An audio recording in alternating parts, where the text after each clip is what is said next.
बिस्मिल्लाहिर्रहमानिर्रहीम। सहरी से पहले चंद टिप्स आजमाएं और रोज़े में दिन भर प्यास की शिद्दत से दूर रहें। जानें ये टिप्स आपके लिए कितनी कारआमद हैं। रमज़ान मुबारक के इस बाबरकत महीने में हर शख्स कोशिश करता है कि वह तमाम रोज़े रखे और इसकी तबीयत भी इसका साथ दे, लेकिन अक्सर औक़ात हमारी अपनी ही गलतियों के नतीजे में हम इस कोशिश में नाकाम हो जाते हैं। इस साल आप इस कोशिश में नाकाम ना हों, इसके लिए हम आपके लिए लाए हैं आपके लिए चंद ऐसी टिप्स जिन्हें आजमा के आप रोज़े में भी भरपूर हाइड्रेट और चौकस रहेंगे।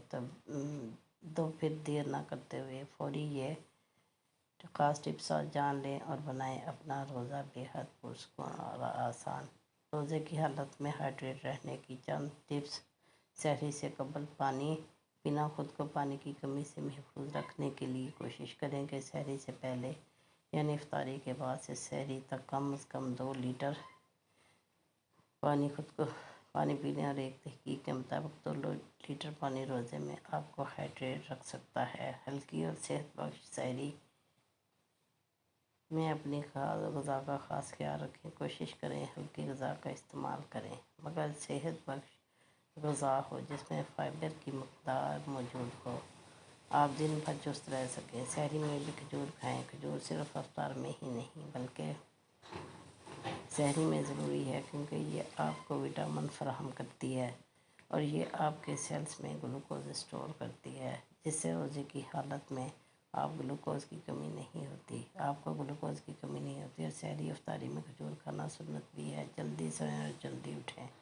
कोशिश करें रमज़ान में नींद का ख़ास ख्याल रखें, क्योंकि इस महीने में हमारी सोने और उठने की आदत बहुत बदल जाती हैं, जिसकी वजह से हम थकावट का शिकार हो जाते हैं और यूँ जितना भी अपना ख्याल रख सकें सेहत पर असर पड़ता है। दही का इस्तेमाल याद रखें। सहरी में दही खाने से दिन भर प्यास का एहसास नहीं होता, इसलिए ये आदत बनाएं कि सहरी में लाजमी थोड़ा बहुत खा लें। यह आपको मैदे की जलन और मैदे के दीगर मसाइल से दही दूर रखेगा। सेब और केला फल इंसान के जिस्म में बहुत सी ग़िज़ाई अज़ा पहुँचाने का काम करते हैं, इसलिए अगर दिन में किसी भी वक्त एक केला और सेब खा लिया जाए यानी इफ्तारी के बाद और सहरी से पहले ये फल खाए जाएँ तो आप डिहाइड्रेशन का शिकार नहीं होंगे।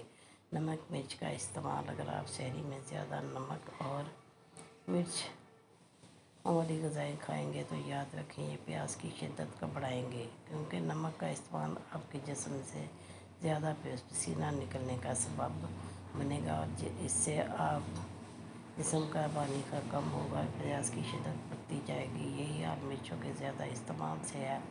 पानी वाली ग़िज़ा का इस्तेमाल। कोशिश करें आप सहरी में तेल वाली चिकनी चीज़ों के बजाय ज़्यादा पानी की मिक़दार वाली चीज़ें खाएँ, जैसे कि खीरा, टमाटर, कीनू, कीवी, तरबूज वगैरह। इस तरह पानी पीने के साथ साथ पानी वाली ग़िज़ाओं का इस्तेमाल आपको दिन भर हाइड्रेट रहने में मदद देगा। मेरे प्यारे बहन भाइयों, अगर आपकी वीडियो पसंद आए तो वीडियो को लाइक कीजिए, दोस्तों के साथ शेयर कीजिए और चैनल को सब्सक्राइब कीजिए।